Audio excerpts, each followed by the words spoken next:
Gonzalez.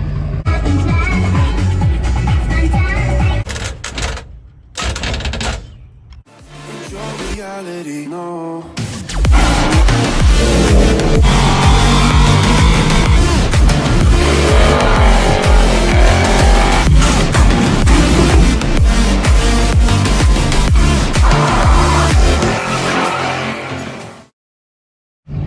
Well, we got the trailer hooked up, so that can only mean one thing. We're going on a late night bike.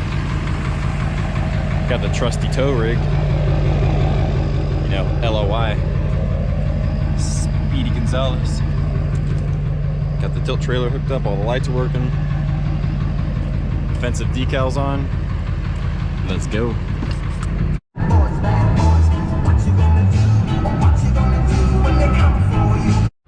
All right, we acquired the vehicle in question. This is a 1977 Custom Deluxe C10. Now in the photos, it had some like centerline 15 by 10s, but it no longer has those. No dash cap. There's a 3-speed on the column. Now it's a 3-speed in the floor. It's a straight 6, not currently running. Some holes in the floor. This door handle is a 73 to 74, where the back is smooth. The other side is the 75 and up. It's got one mismatched wheel, but he did give me some 15 by 8s and 15 by 10s that we don't really know if they fit this or not. Maybe they do, maybe they don't. Sorry for the wind noise. Rust in the rockers. A little pinhole there. Someone's already bondoed over this fender. Wow, the wind's bad tonight. Hood's only kinked on one side. Don't know how long it's been sitting for. Just gonna do a quick overview. We'll get a better look in the morning. This is like a Berlinetta. No, that is a Beretta. That's what that is. That's a Beretta steering wheel. See the pedals on the floor. Needs some work, but overall not bad. No drive shaft. Looks to be a 10 bolt, best I can tell in this lighting. Except this door handle is the original.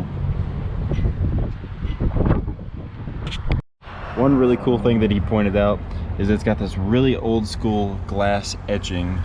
Like, I think they do this with like a stencil and a grinder, and they etch into the glass.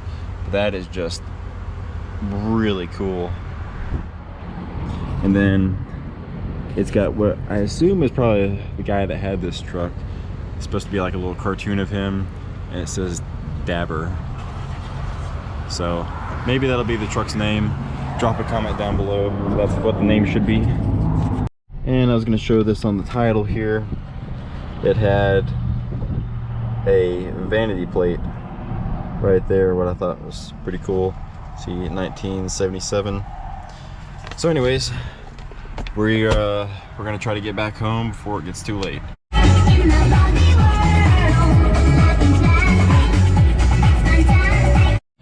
All right, we're back today.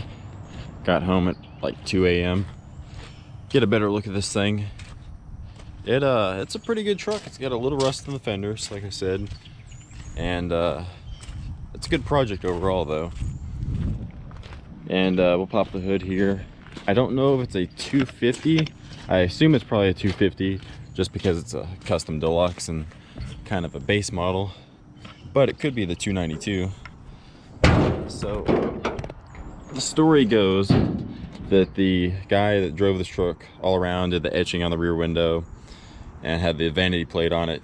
He drove this thing everywhere and finally got tired of the 6-cylinder, and he started to pull everything off, and he was gonna put a V8 in it, and then just kind of gave up, life got in the way or whatever. So I'm assuming this thing's probably still good. I'd like to get it running. He probably drained the oil. I don't know if you can see that on there or not. It's got barely any oil in it, so he probably drained it. But it does rotate, and you know, if an old straight 6 rotates, it's probably gonna run. Let's be honest, these things are like bulletproof. Okay, well, the 6.5 over there supplied us with a nice ground cable. So let's go ahead and see if this thing turns over with the key. It's starting to rain now, which is fantastic. Huh? Hey, blower motor's working. Oh, I can't turn it off.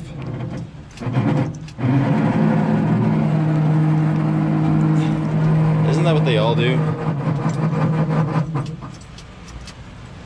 Interesting.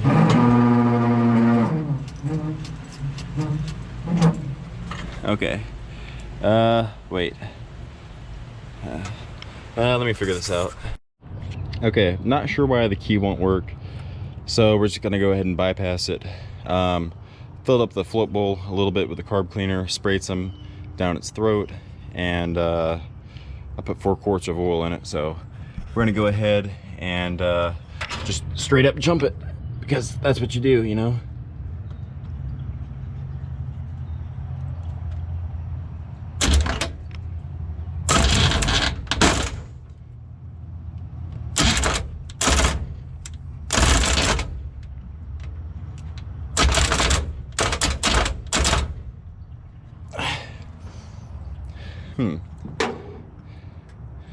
Interesting.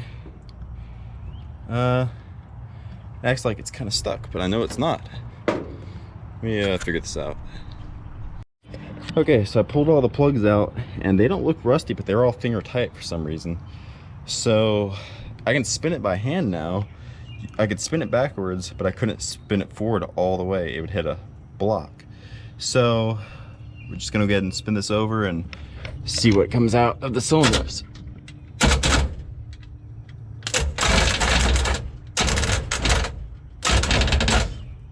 Nothing. Okay. Well, I went ahead and pulled the valve cover off, and you know, it's remarkably clean in here actually, and it only rotates about, I don't know, 180 degrees, and then it just stops both ways. So all the valves are moving. Used my trusty rubber hammer here and bonked them all, and they all move, and nothing's sticking. So that being said, I think the little 250/292 is garbage. So it acts like it has a broke or bent rod or something. I don't see any holes in the side of the block or out of the oil pan. It's holding the oil that I dumped in it. So it's just strange.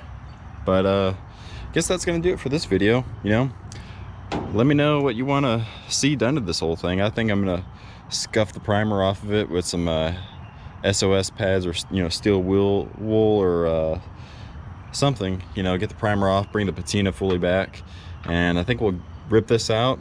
We'll go find ourselves a cheap 454 off of Marketplace, and a 4-speed, and ride into the engine compartment here and have ourselves a cool little truck. But, you know, overall, what I paid for it, can't complain, because I'm still sitting in it good, and it's a short bed step side, so, you know.